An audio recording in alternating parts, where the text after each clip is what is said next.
Boa noite, irmãos. A paz do Senhor, amém? Queridos, vamos abrir a Bíblia no livro do profeta Malaquias, capítulo 3.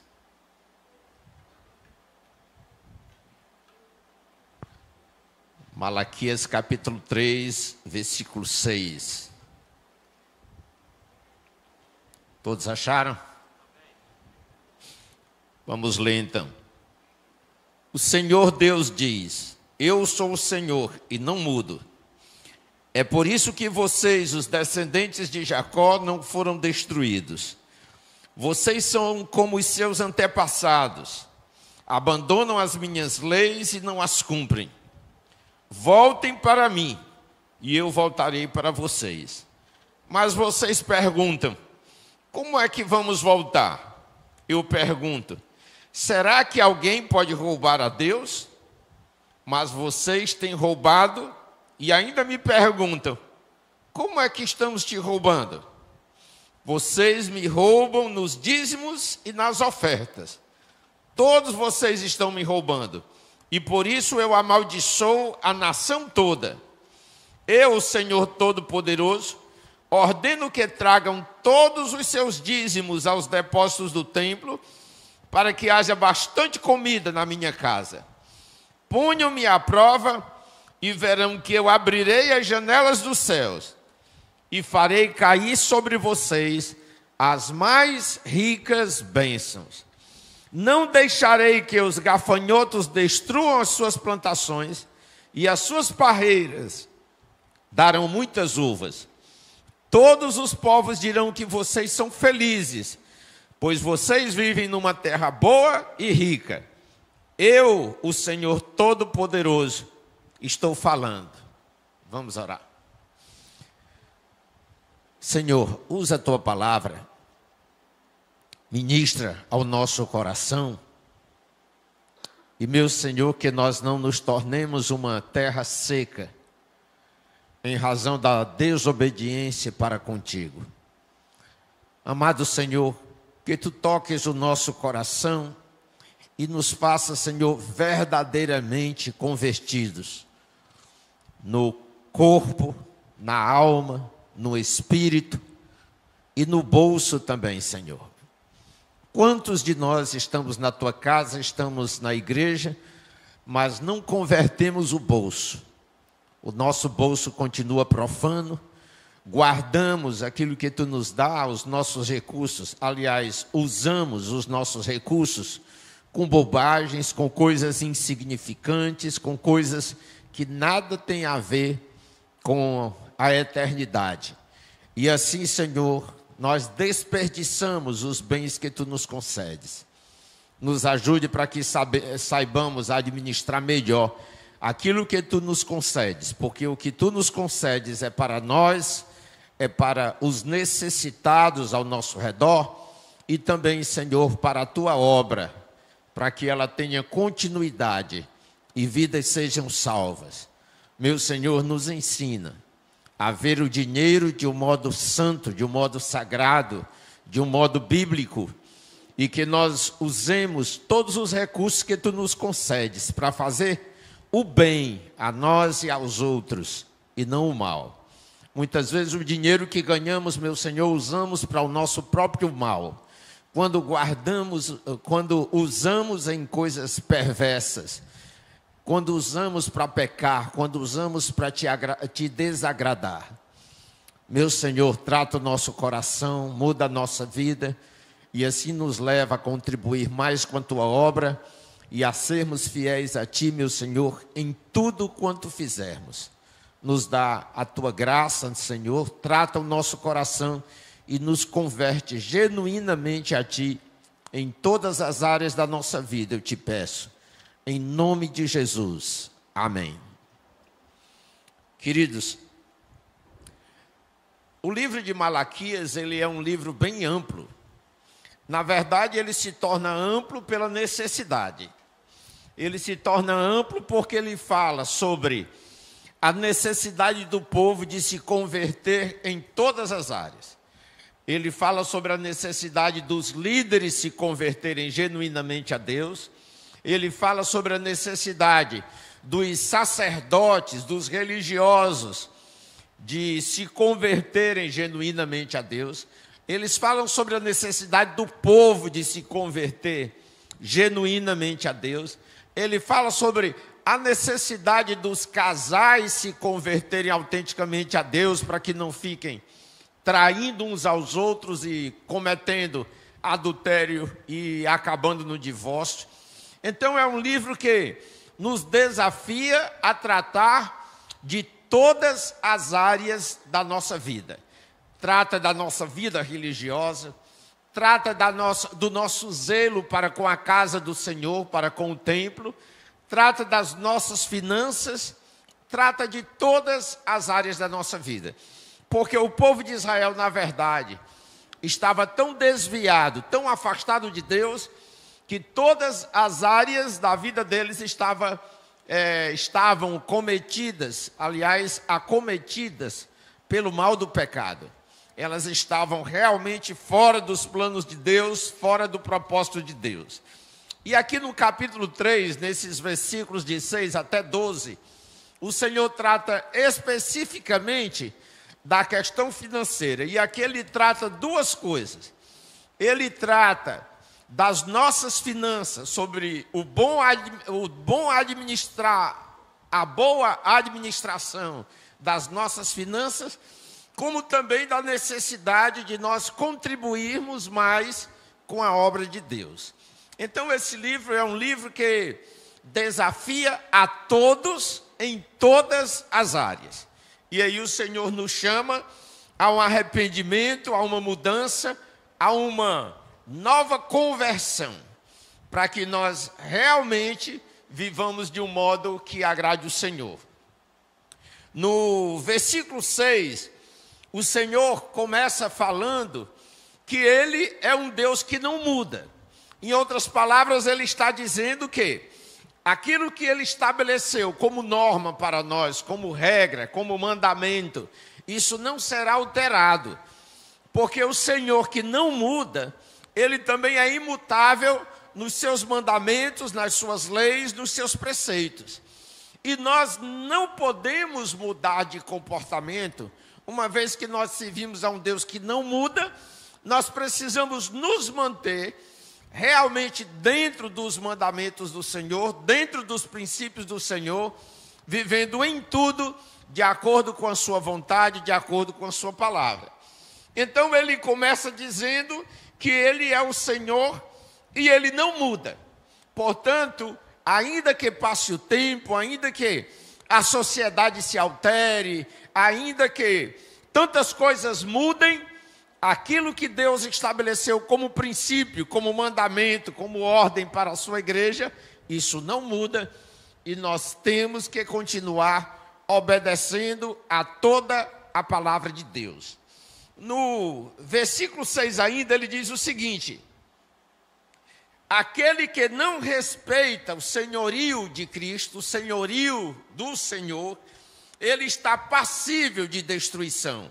Isso está na segunda parte. Ele diz: é por isso que vocês, os descendentes de Jacó, não foram destruídos. Então, pelo fato de que o Senhor não muda, é que Ele não nos destruiu. Ele não nos destruiu porque a palavra diz que a misericórdia do Senhor dura para sempre. E como Ele não muda, então Ele continua manifestando a sua misericórdia, mas Ele espera que nós tomemos uma posição séria e mudemos todos os nossos comportamentos para que tenhamos uma vida que realmente agrade ao Senhor em todas as áreas. Em terceiro lugar, no versículo 7, a palavra do Senhor diz que o povo de Deus está se comportando como os seus antepassados, que abandonaram as leis do Senhor e deixaram de cumpri-las. Nós não podemos nos comportar como os nossos pais, que se desviaram dos caminhos do Senhor, ou então que nunca conheceram ao Senhor, e nós não podemos cometer o erro que eles cometeram, de não viverem uma vida plenamente agradável a Deus. Então o Senhor nos desafia a uma vida em que nós permaneçamos, em que nós perseveremos na obediência a todos os seus mandamentos e preceitos. E no versículo 7 ainda, na segunda parte, ele fala que se o povo do Senhor, se nós realmente nos arrependermos e nos voltarmos para Deus, Ele se voltará para nós. Essa frase nos deixa saber que quando nós nos afastamos de Deus, Ele também se afasta de nós. É importante nós entendermos isso. Às vezes nós ficamos questionando por que Deus não está nos abençoando, por que Deus não está nos fazendo prosperar, por que a nossa vida não melhora, por que há tantas dificuldades, por que os nossos bens materiais não progridem, não se multiplicam, por que a gente trabalha tanto, luta tanto, e as dificuldades sempre estão presentes. A gente faz todos esses questionamentos, mas o único questionamento que a gente não faz é: o que eu estou fazendo de errado diante de Deus? Isso a gente esquece de se perguntar. Então, muitas vezes, ao invés da gente parar e questionar a Deus em oração, a gente deveria parar e nos questionarmos em avaliação, para rimar. Então nós deveríamos parar e pensar: Senhor, o que eu estou fazendo de errado? Por que as minhas finanças não melhoram? Eu não progrido financeiramente, há sempre dificuldade na minha casa, eu ganho tanto e ganho mais, e trabalho mais e ganho mais, mas os problemas, as aflições, as dificuldades, as lutas continuam sendo as mesmas e às vezes até pioram. Por que pessoas que ganham menos do que eu vivem tão bem, enquanto eu tenho tanta dificuldade, apesar de ganhar muito? E eu quero que você entenda uma coisa muito importante. Na verdade, o segredo de vivermos bem não está no ganhar muito, mas está em administrarmos bem conforme os ensinamentos do Senhor. E um dos ensinamentos essenciais da Bíblia, isso vem desde os pais espirituais do povo de Israel, isso vem desde Abraão. O dízimo, muitas pessoas dizem que o dízimo não é mais para hoje, porque não condiz com a lei que Jesus estabeleceu. Jesus não falou sobre o dízimo, Jesus não mandou dar dízimo. Eu já expliquei isso aqui domingo passado. Ele não precisaria chover no molhado. Jesus não precisaria dizer para ninguém: dê o dízimo, porque todo religioso daquela época era extremamente zeloso nessa questão de dar o dízimo, porque eles sabiam o quanto isso era importante. É interessante que quando a gente vai ver um comentário sobre vida financeira no Novo Testamento, é o momento em que Jesus entra no templo, e quando ele entra no templo, ele se assenta e ele fica observando o gasofilácio. Eu acredito que todos vocês que leem a Bíblia conhecem esse texto. É interessante que Jesus entra no templo e ele não fica observando quem ora mais, ele não fica observando o louvor dos irmãos, dos sacerdotes, ele não fica observando aquilo que a gente acha que é espiritual. Jesus fica observando o gasofilácio. Jesus fica observando aquela caixinha onde eles depositavam o dinheiro. Porque nós temos muita gente hoje que pensa assim: esse negócio de dinheiro não tem nada a ver. Dinheiro não é espiritual. Isso não é pregação. Talvez alguém hoje diga assim: eu vim para ouvir uma pregação abençoada, eu vim para ouvir Deus falar comigo, eu vim para sentir a presença do Espírito Santo e o pastor só falou sobre dinheiro. Talvez você pense assim, porque ensinaram para você que dinheiro e espiritualidade são duas coisas desconectadas. Mas Jesus não desconecta essas duas coisas. Jesus chega no templo, ele não observa como é que os irmãos se ajoelham para orar, ele não observa se os irmãos estão lendo a Bíblia, ele não observa se os irmãos estão cantando e louvando, ele observa o lugarzinho de botar dinheiro, de colocar as ofertas. E diz a palavra do Senhor que ele está ali sentado observando, e ele observa que as pessoas vêm e colocam dinheiro, e o outro vem e coloca dinheiro, e o outro vem e coloca dinheiro. Depois de praticamente ter terminado o momento de ofertório no templo, Jesus cutuca os seus discípulos, ele diz: vocês estão vendo, observaram ali as ofertas? Eu estou conseguindo me comunicar? Você está me entendendo? Se você pensa que Jesus só se preocupa com o espiritual, entre aspas, eu quero mostrar para você que no Novo Testamento, Jesus entra no templo, ele não vai observar louvor, ele não vai observar as orações, ele não vai observar a adoração, ele não vai observar os cânticos, ele não vai observar a leitura da Bíblia ou a pregação. Jesus vai observar o gasofilácio. Eu não sei quanto tempo demorou para que todos aqueles judeus que estavam ali no templo tenham ido até o gasofilácio para depositar o seu dinheiro. Mas é muito claro na Bíblia que, enquanto eles estavam fazendo isso, Jesus observou esta ação o tempo todo. E quando ele estava ali observando, talvez ele observava como eu também observo, né? Chegam os irmãos que eles vêm depositar a sua oferta, aí eles trazem a oferta aqui na mão, fechadinha, aí eles baixam a mão lá embaixo para soltar, para ninguém ouvir o barulho das moedas, né? E Jesus estava observando tudo isso. Quem botava moedas, quem botava as cédulas, quem botava pouco, quem botava muito. Jesus estava observando tudo isso.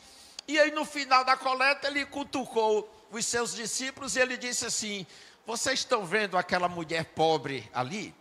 Aí eles olharam, porque na verdade a gente não olha para quem bota a moeda, né? Assim, pelo menos para os líderes a moeda é insignificante. Mas eu quero que você entenda que o mistério desse texto não está na moeda. Eu vou lhe mostrar onde estava a preocupação, a visão, a observação do Senhor. Então uma mulher traz uma moeda, ela era viúva, significa que financeiramente ela estava numa condição muito, muito difícil. Por quê? Porque se ela era viúva, não tinha marido. Se ela não tinha marido, ela vivia dos favores de alguém, ou dos filhos, ou então da sociedade. Então ela não tinha bons recursos. E ele observou também que muitas pessoas ricas foram até o gasofilácio e depositaram a sua oferta. E aí o Senhor finalmente faz essa observação. Vocês notaram aquela mulher que foi lá e só depositou uma moeda? Aí os discípulos disseram: sim, Senhor. Eu observei, nós observamos. Pois olha, deixa eu dizer uma coisa para vocês. Aqueles que são ricos, que depositaram a sua oferta, eles depositaram daquilo que sobra a eles. Então presta atenção, escuta bem o que o texto quer dizer. Você está observando que Jesus olha para quanto você bota aqui nesse negocinho de oferta? Ou você nunca tinha percebido isso? Jesus sabe exatamente quantos ricos tinham botado. E aí o Senhor disse para os seus discípulos: vocês estão vendo esses ricos? Eles botam somente daquilo que sobra. Ou seja, daquilo que para eles não vai fazer falta. é o mínimo da riqueza que eles têm. Aí ele faz a observação sobre a mulher, ele faz o contraponto. Ele diz, mas aquela mulher, vocês observaram?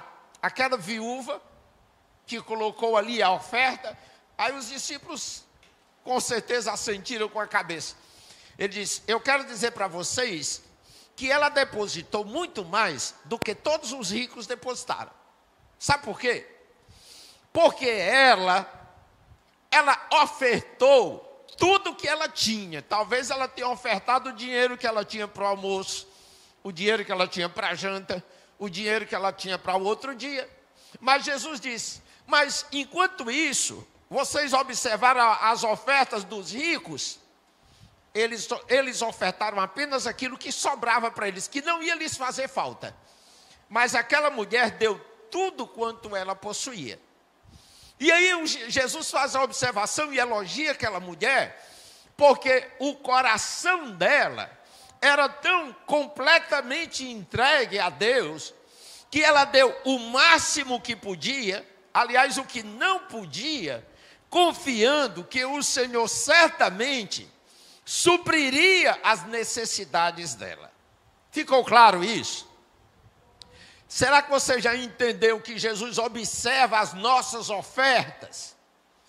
Será que você já entendeu que pela Bíblia, Jesus sabe exatamente quanto você bota, e Ele sabe a intenção do seu coração ao dar a sua oferta? Será que você já entendeu que dinheiro, essa questão de ofertas e dízimos, é um assunto tão espiritual, que Jesus, durante o culto no templo, passou talvez mais tempo olhando as pessoas doando as suas ofertas do que fazendo qualquer outra coisa.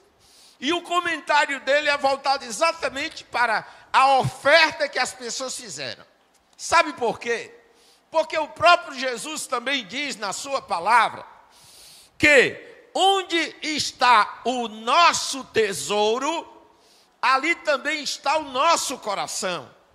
Isso significa que pessoas cujo coração está no dinheiro, apegado ao dinheiro, firmado no dinheiro, confiando no dinheiro, essas pessoas não têm o coração em Deus. Elas não aprenderam a confiar em Deus e elas acabam também não sendo fiéis a Deus nos seus recursos, porque elas estão sempre preocupadas com os seus tesouros.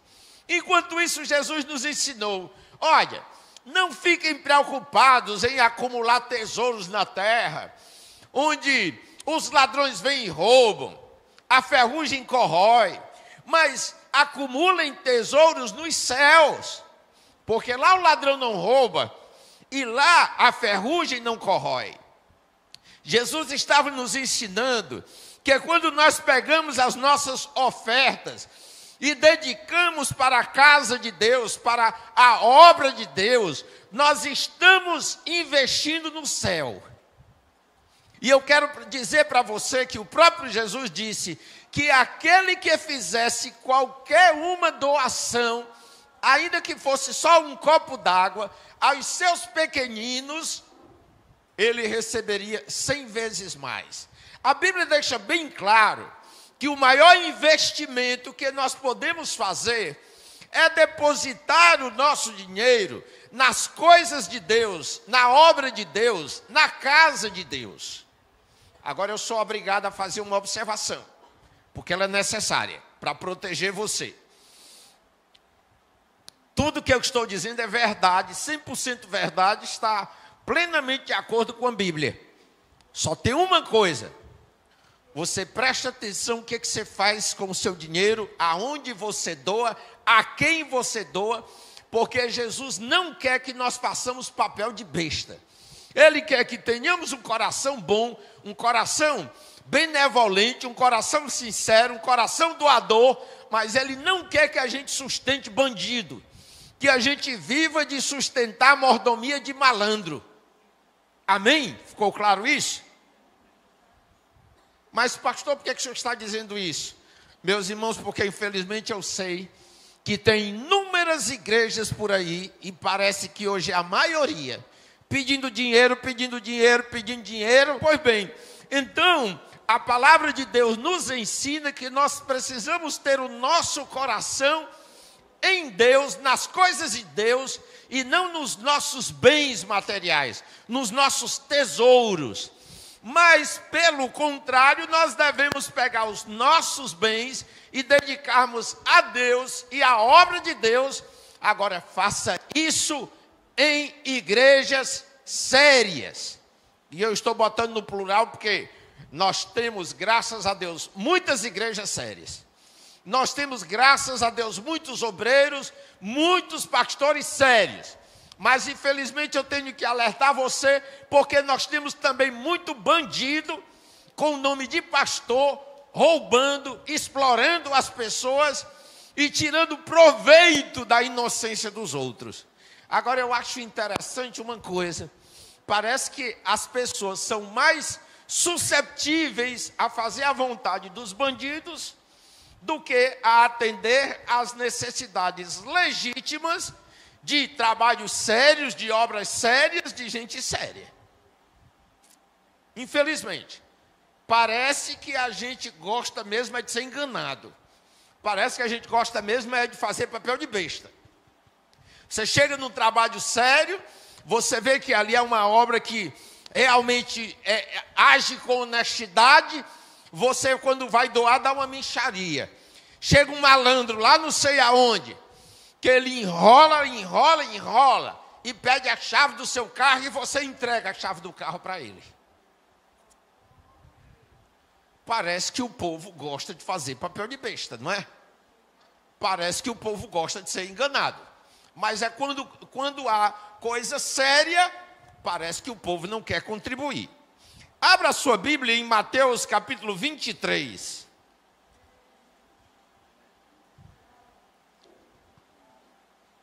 Todos acharam? Versículo 23. Mateus 23, 23. A palavra do Senhor diz assim: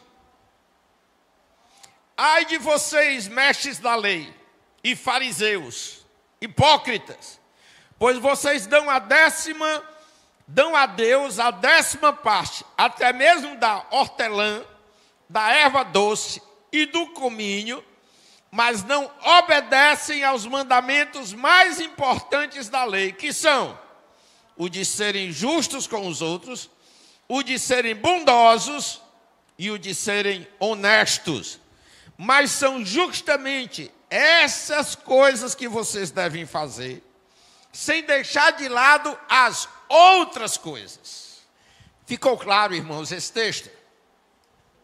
Vou ter que lhes dar uma aula de português.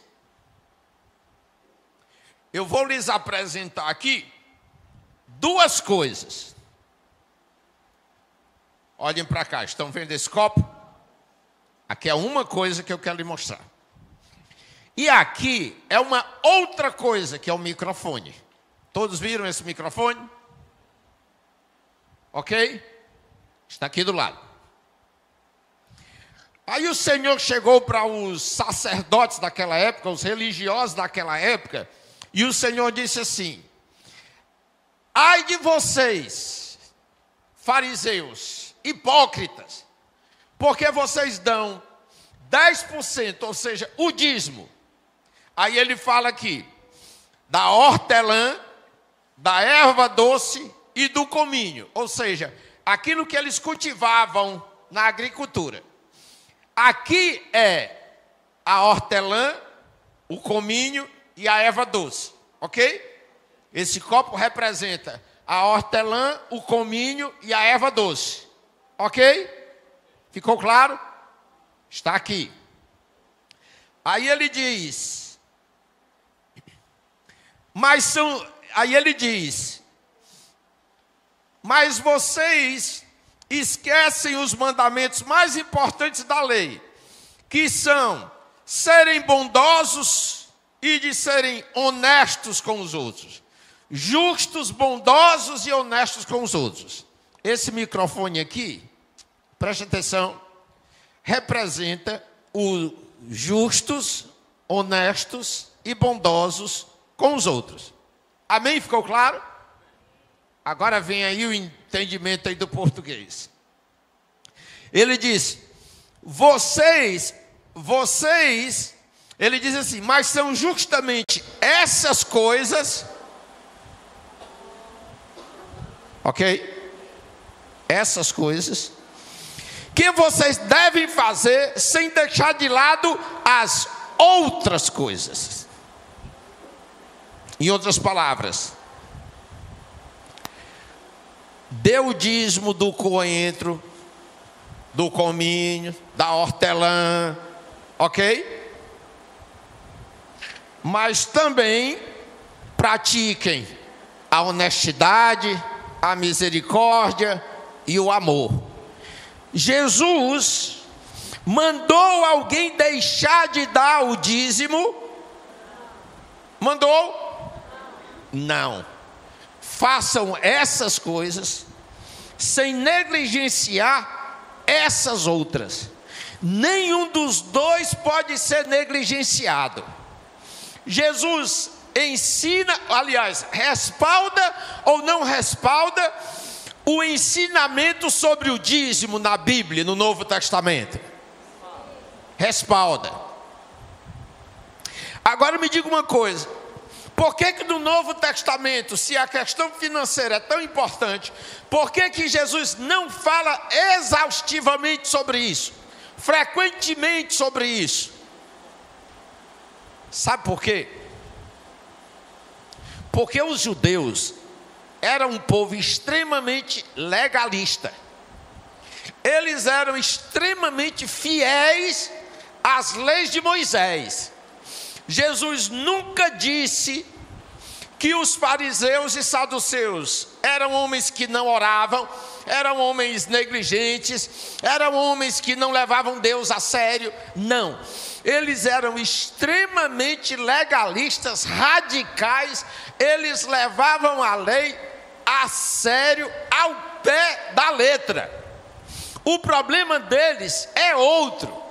O problema deles é que lhes faltava a misericórdia, a bondade, o amor, a compreensão, os frutos do Espírito Santo. Então, pelo fato deles serem assim tão legalistas e radicais, não tinha perigo de um judeu não dar o dízimo. Então Jesus precisava dizer para os judeus, dê o dízimo. Precisava? Eles eram extremamente radicais nisso. Jesus não precisava chover no molhado. Jesus não precisava dizer a eles aquilo que Jesus sabia que eles já faziam desde criança. Se o menino criava uma galinha e a galinha dava 10 pintinhos, um pintinho ele já pegava e deixava separado para entregar lá no templo para o sacerdote. Eles eram extremamente radicais no exercício da lei, na prática da lei. Então Jesus não precisava ensinar isso para eles. As outras coisas que Jesus precisava lhes ensinar, é nessas coisas que Jesus dá ênfase. Ele não precisava dizer o que eles já sabiam e já praticavam. Ficou claro? Por que no Novo Testamento não tem um monte de texto falando sobre a necessidade de dar o dízimo? Ficou claro? Então, queridos, é muito importante entendermos a palavra de Deus. Jesus está dizendo aqui que é necessário e é adequado que nós continuemos a dar os dízimos e as ofertas. É tão necessário, é tão importante, que ele se senta no templo para observar o momento de ofertório, e baseado no ofertório, Jesus julga o coração daquelas pessoas que estavam dando, porque ele diz para os seus discípulos: vocês estão vendo aquela mulher? Ela deu mais do que todos os ricos, porque ela deu tudo o que ela tinha, ela deu até aquilo que não tinha. enquanto que os ricos só deram as sobras do que eles têm. Então Jesus observou essas coisas.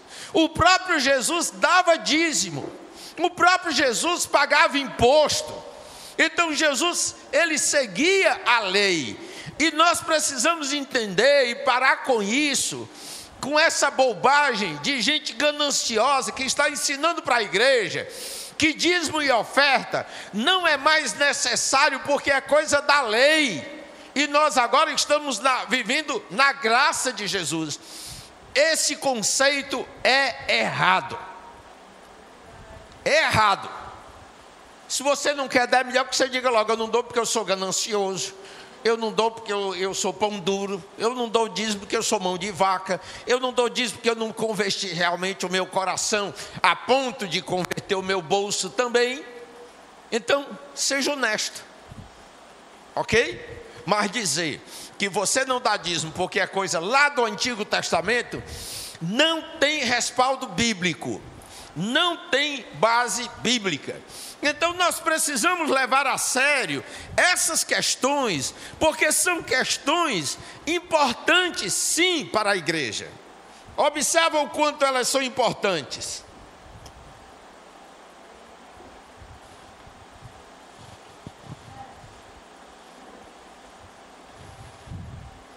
Versículo 10 de Malaquias. Volte para Malaquias. Encontraram? Diz assim no versículo 10: Eu, Senhor Todo-Poderoso, ordeno que tragam todos os seus dízimos aos depósitos do templo ou da igreja. Templo, igreja, a mesma coisa. Para que haja o quê? Para que haja o quê? Bastante comida na minha casa. Porque assim, que comida era essa que deveria haver na casa de Deus? E que ele diz aqui que é para que haja bastante, ou seja, que haja de sobra, que haja em abundância. Porque uma das funções da igreja, uma das funções do templo é alimentar os famintos. A igreja alimenta os famintos. Com os dízimos e as ofertas, a igreja ajuda a pagar remédio de quem está doente e não tem dinheiro para pagar o remédio. Ajuda a pagar uma consulta de quem está doente e não tem condições de ser atendido no serviço público, que é precário. Ajuda a dar a uma pessoa uma condição de vida melhor.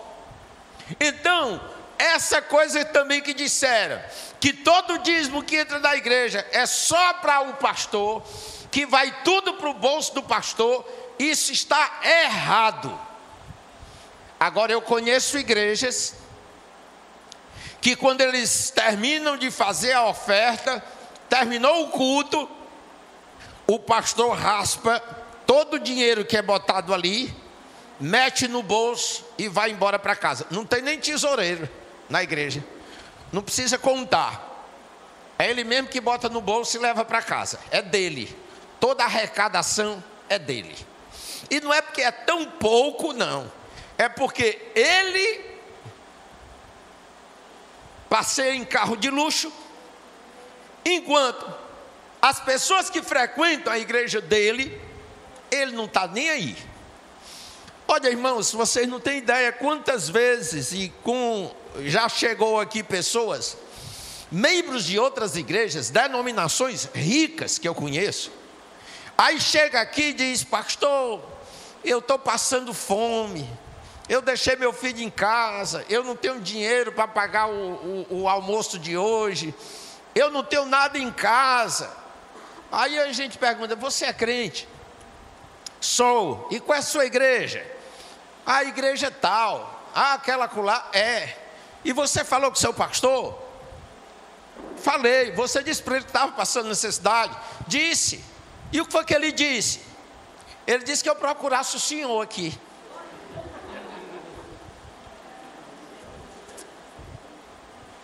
Vocês estão entendendo?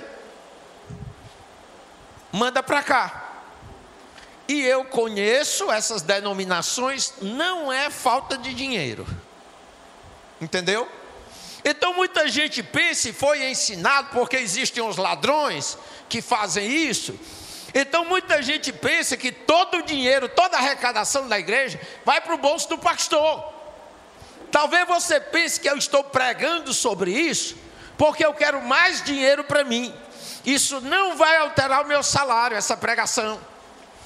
Mas existem pessoas aqui que sentam com você, sentam do seu lado, pessoas a quem você dá a paz do Senhor e você nem sabe como é que é a vida dela, que ela está passando por lutas, provações, dificuldades, perdeu o emprego, ela perdeu o marido, ela não tem filhos que ajude, ela não tem pessoas da família que possam socorrê-la. E sabe de onde sai essa ajuda, esse recurso? Sai do caixa da igreja. Irmãos, eu nunca ouvi falar numa igreja, de onde eu já passei pelo Brasil, nunca ouvi falar de uma igreja que pagasse médico para pessoas necessitadas. Aqui, não só a gente paga médico quando precisa e quando pode também, não é, irmãos? Porque às vezes os membros que estão sonegando o dízimo, quando chega na hora da gente pagar uma consulta, porque olha, gente, às vezes tem gente que chega aqui, gente simples, gente pobre, que está pirando, que está em depressão, chega aos prantos, ao choro, pensando em se suicidar, tirar a própria vida, pensando nas piores desgraças do mundo, e a gente sabe que aquela pessoa precisa com urgência de uma consulta médica. Aí o que a gente faz? A gente paga a consulta para ela, paga a consulta, paga os remédios, a gente ajuda. Agora, é claro que a gente faz isso em situações de real necessidade, e a gente não faz isso com todo mundo, sabe por quê? Porque aqueles crentes unha de fome, pão duro, mão fechada, mão de vaca, que não dão dízimo, não dão as ofertas, não nos dá condições de ajudar melhor essas pessoas. Às vezes eu tenho que pedir, às vezes eu ligo para minha irmã lá da Alemanha: Ana, tem uma pessoa aqui passando necessidade, dá para tu dar uma ajuda? Aí ela manda lá da Alemanha, porque às vezes não tem no caixa da igreja. Então, irmãos, parem com essa mentalidade de achar que todo pastor é ladrão. Tem muito ladrão pastor, mas nem todo pastor é ladrão.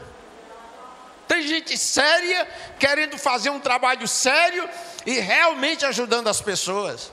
A gente ajuda tanto que o posto de saúde, que é bem aqui perto, estava com um problema e precisou ser interditado. E aí o governo está construindo um novo posto, mas enquanto isso, os médicos não tinham aonde ficar para poder atender aquelas pessoas pobres que dependem de um médico da prefeitura, de um médico do SUS. Então eles nos procuraram. Nós temos aqui, estamos atrasando até a escola bíblica, a escola dominical, o início da escola dominical, porque desde o ano passado, não lembro agora qual foi o mês que eles chegaram aqui, estão todos os médicos aqui. Nós pagamos para botar uma torneira com água, um lavatório para eles poderem lavar as mãos, pagamos para botar nas salas de aula, fizemos uma instalação hidráulica para poder os médicos terem uma água para poder lavar as mãos durante os atendimentos. Nós estamos com essas pessoas aqui. Se você chegar aqui durante o dia ou de manhã, essa igreja está lotada de gente a curar. O posto de saúde se transferiu para cá, está aqui dentro da igreja. Porque eu entendo como pastor que é obrigação da igreja socorrer os pobres e os necessitados. Não é opção, é obrigação. Então, meus amados, nós fazemos tudo o que podemos, mas nós não fazemos mais, porque tem irmãos que são assim, amaldiçoadamente assim, desgraçadamente assim. Você liga para ele: irmão, cadê o dízimo? Ai, eu não sei, porque não tem o coração comprometido com as coisas de Deus, mas também porque nós fomos ensinados que dinheiro é coisa secular, que não é espiritual, que não interessa. Mas é por isso que a igreja do Senhor não progride e esse país também não progride. Que eu já falei para vocês domingo passado que o Senhor disse que Ele amaldiçoa a nação toda. Amaldiçoa a nação toda por causa de gente que é assim, mão fechada. Então, meus amados, o Senhor nos chama de desviados quando nós deixamos de dar os dízimos e as ofertas. No versículo 7 ele diz: se o povo se voltar para Deus, ou seja, eles estão afastados, estão desviados. Se o povo se voltar para Deus, aí o Senhor diz: eu também me voltarei para eles. Então não tem como você querer a bênção de Deus se você não obedece a Deus. E outra coisa que eu quero falar aqui, aproveitar: dízimo, sabe o que significa a palavra dízimo? Décima parte. É 10%. Por que eu estou falando isso? Porque existem crentes dentro da igreja que ele ganha 5 mil, aí ele deveria dar quanto de dízimo? Quanto? Ele dá 400.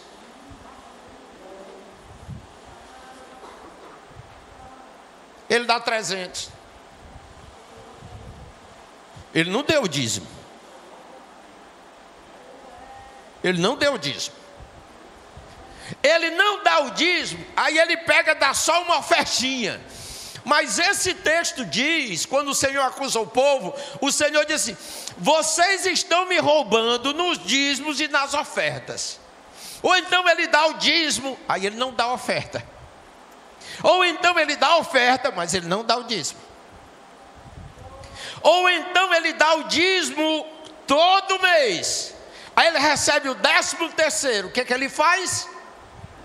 Não dá o dízimo do 13º. Ele não dá o dízimo das férias. Ele não dá o dízimo do extra. Ele só dá mesmo aquilo ali para querer convencer a Deus de que Ele é fiel.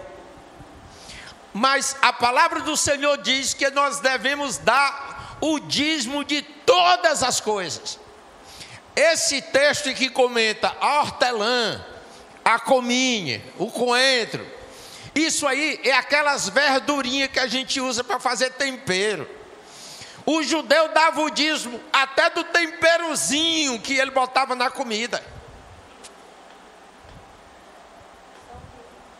E nós ganhamos dinheiro extra. Vende uma casa, cadê o dízimo? Não deu. Recebe um dinheiro extra, cadê o dízimo? Não deu.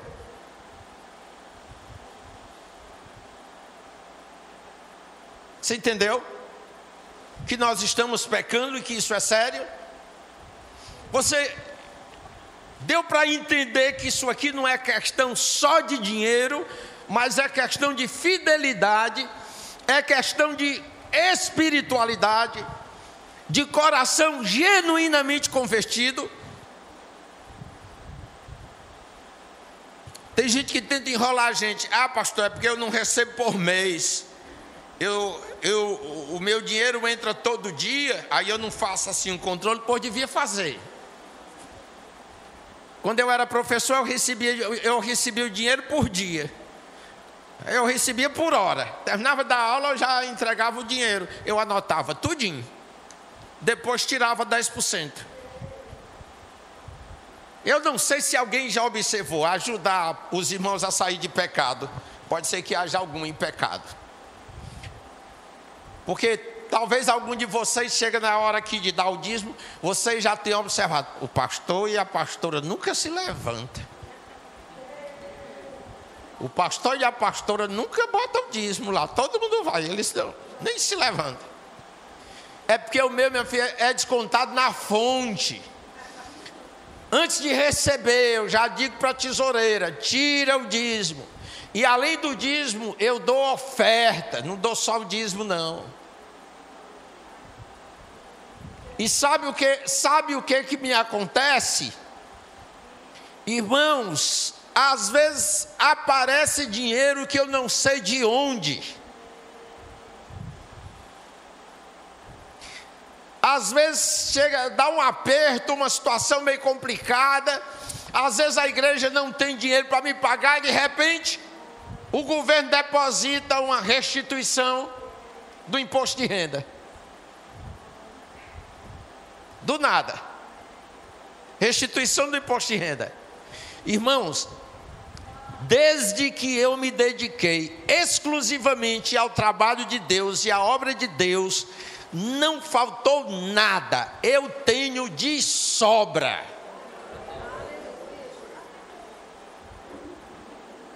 Não faltou nada. E nunca precisei enganar vocês e enrolar vocês. Eu nunca estive na casa de nenhum de vocês pedindo dinheiro, pedindo oferta, pedindo ajuda, pedindo para ajudar a comprar meu carro. E o Senhor só me dá carro bom. Às vezes é até ruim. Meus filhos andaram falando de me dar um carro caro. Eu disse, não quero.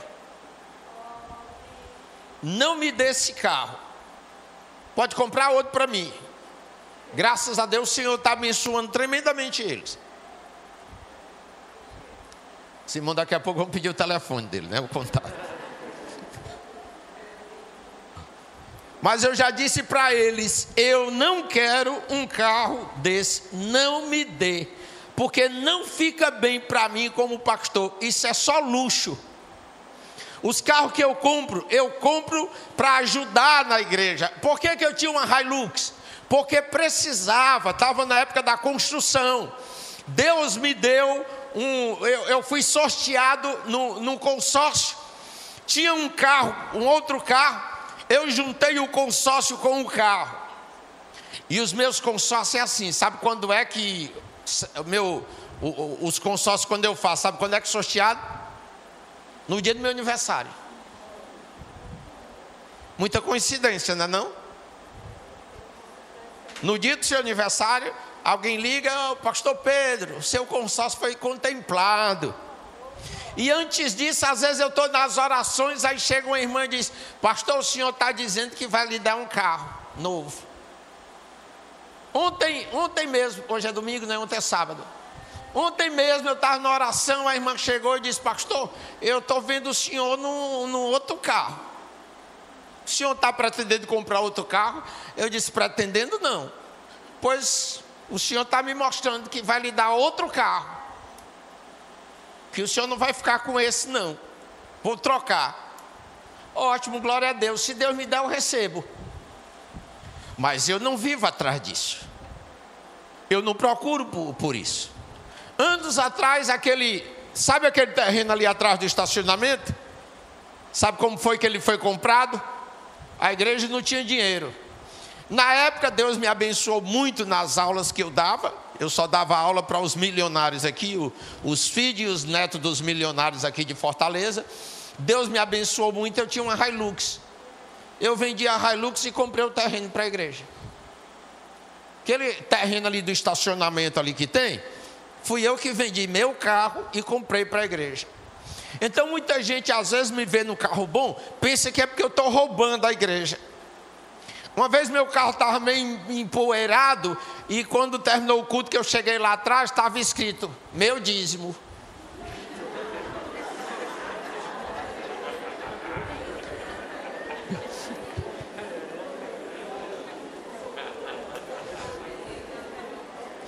Eu sou tão desligado dessas besteiras que raramente eu lavo o carro, porque não tenho paciência. Algum irmão botou lá, meu dízimo. Eu passei 10 anos pagando o carro. Gente, literalmente, eu fiz um consórcio de um caminhão. Era para pagar em 10 anos. Eu passei 10 anos comprando um carro. Aí eu comprei qual carro? Uma Hilux. Para quê? Porque era bom para mim e porque também a igreja precisava de um carro para transportar as coisas. Não tem. Agora que eu estou sem meu carro, que vendi, eu vendi meu carro agora no final desse ano passado, vendi e comprei um carro bem mais barato, porque a manutenção estava muito cara. E porque eu estava meio apertado, a igreja também estava, eu vendi meu carro para não sufocar a igreja. Mas o Senhor já me disse que vai me dar outra Hilux. Eu vou fazer o quê? Vou reclamar? Né, irmã Grace?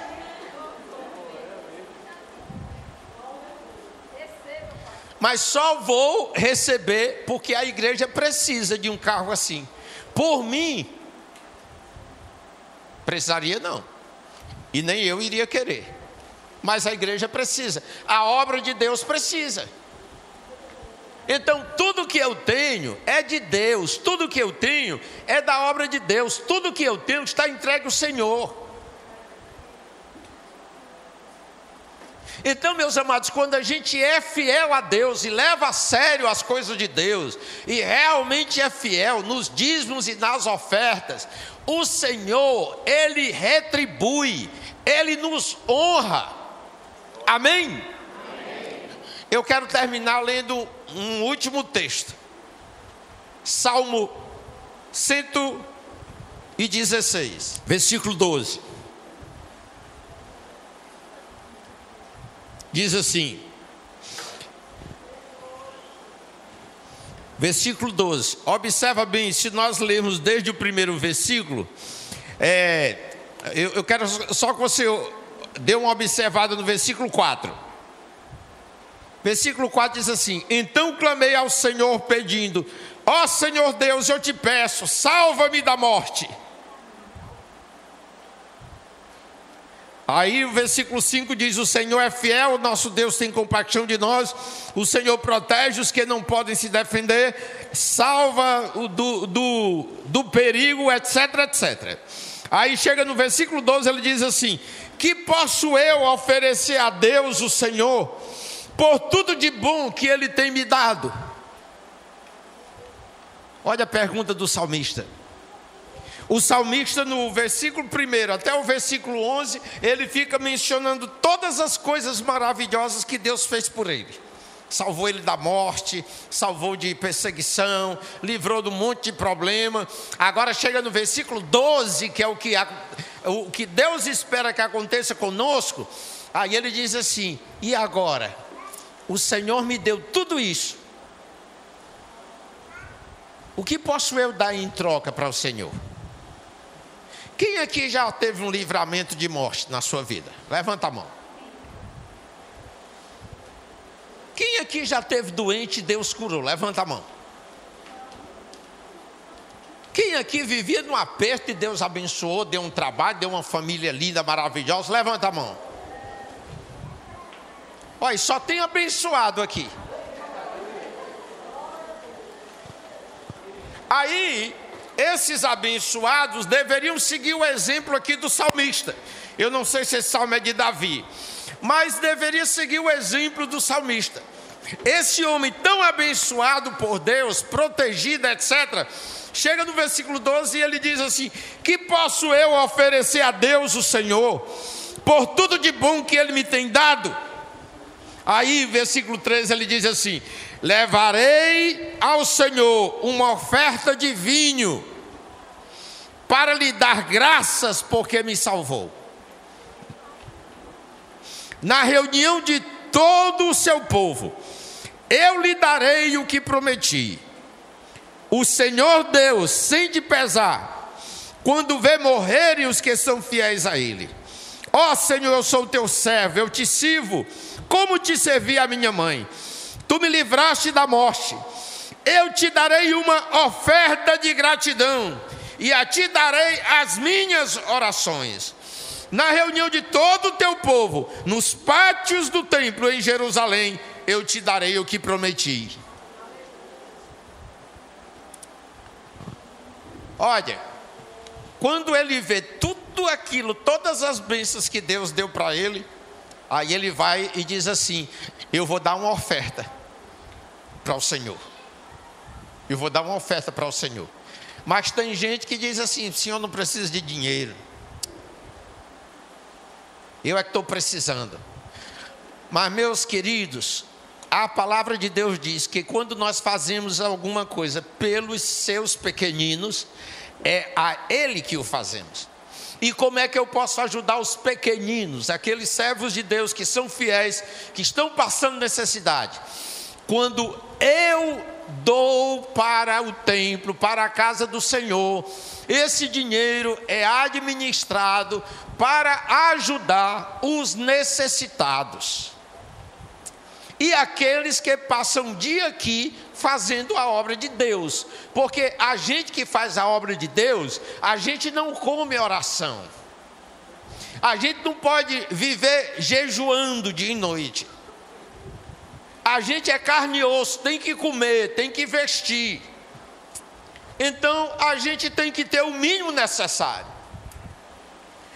Toda vez que eu ajudo na casa de Deus, na obra de Deus, eu estou ajudando aqueles que são servos do Senhor, e com isso eu estou dando para Deus. Porque Jesus diz que quem ajuda, isso é um ditado, né? Não diz assim, mas o princípio é correto. Quem ajuda o pobre dá para Deus. Amém? Então vamos parar com isso, irmãos. Quantas vezes a gente fica pedindo bênção a Deus, pedindo bênção a Deus, pedindo bênção a Deus. Mas olha, a palavra de Deus diz: dai, e dá-se-vos-á. Você quer receber? Dê. Pare de ser pão duro. E o dízimo não é opção, é obrigação de todo servo de Deus. Amém? Davi dava o dízimo, Jesus deu o dízimo, os apóstolos deram dízimo. Todo homem e mulher fiel a Deus é para dar os seus dízimos. Amém, queridos? Amém. Vamos ficar em pé, vamos orar.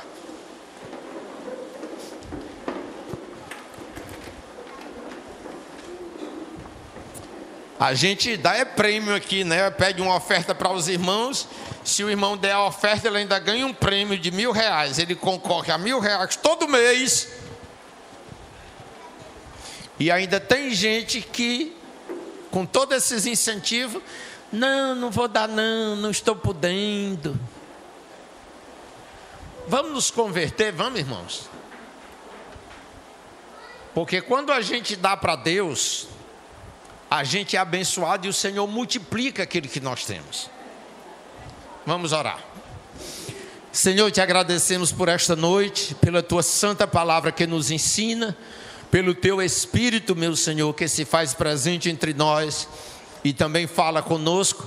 Que tu toques o coração do teu povo, o coração de cada um dos teus servos, das tuas servas, e que nós nos tornemos homens e mulheres libertos, meu Senhor, de toda essa atitude ranzinza, Senhor, de todo esse mal, esse apego ao dinheiro, meu Senhor. Que nós sejamos realmente libertos para te servir, para te adorar, para dar a ti e contribuir com a tua obra, sempre fazendo o nosso melhor, o nosso máximo, como fez aquela viúva pobre. Ó Senhor meu Deus, isso não significa que vamos dar só moedinha, mas vamos dar além do que nós podemos e além do que temos. Que tu abençoes a tua igreja, que tu faças a cada um dos teus servos que aqui está, Senhor, homens e mulheres prósperos, meu Senhor, que vejam a tua bênção, a tua graça, a tua misericórdia, e assim sejam abençoados por ti. Cumpre em cada um teu propósito e assim glorifica o teu santo nome, eu te peço, em nome de Jesus. Amém. Amém. Podem sentar aqui.